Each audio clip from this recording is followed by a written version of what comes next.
I'm sitting here with Eric Nakamura, who is the co-editor and publisher of the hugely popular magazine, or I should say zine, should I? Giant Robot, which is a Japanese culture zine. Oh, it's Asian culture. Asian culture. Asian culture. Asian That's culture. what I meant to say. I said Japanese culture? That's horrible of me. Can you describe to me then, it's an Asian, what inspired you to make an Asian culture magazine like Giant Robot? There wasn't no other magazines that I would want to buy, so I decided to just make one that I'd buy. Yes. Well, see, when I was a little kid, there was a show called Giant Robo, and it was about a kid with a watch who can control a big-ass robot, right? And that robot can fly and destroy planets and buildings and monsters. Okay. And that's a big-ass robot. Big ass, you know, Okay. like made out of metal, you know, and tall. Anyways, this little dude would flip open his watch and start talking to the robot and saying, okay, you know, Giant Robot, kill the monster.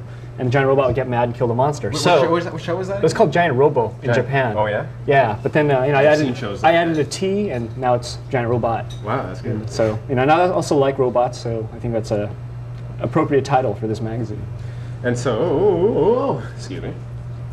What was I going to say? Now, in the magazine, it features Asian culture. That would include, I guess, films, video, music, art, animation. You go ahead and tell me everything. What does it include? What sort of people come to you say they would like to take part in Giant Robot or like a piece of that? Well, I mean, the magazine's got all kinds of crazy stuff in it. You know, whatever we want and whatever we're interested at the time. So, like, if we're traveling, let's say, we could write about our travels. I might even write about you. You know.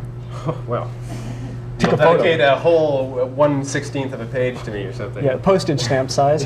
And no, we just basically look for whatever we feel is interesting, you know, and that what we want to learn about. Because Giant Robot's about us learning too, you know, like right. I pick up a lot of information just from writing articles and researching that, yeah, we shove it all in there and make an article out of it. Sometimes out of something that no one even cares about.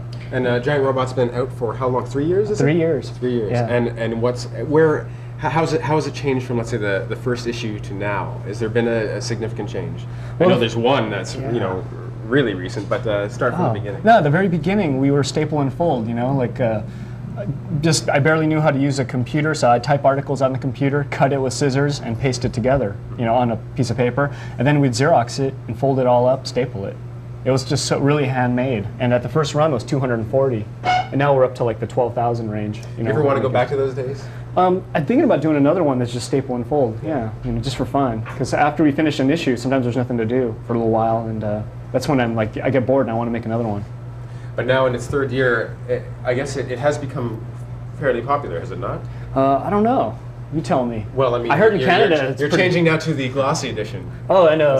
Right. It's shiny. It's shiny now, but, which is a fairly big change. Yeah. But where in this world of ours can someone get a copy of Giant Robot? Well, like where? It's in the States. It's in Canada. It's in States, Canada, Japan, Europe.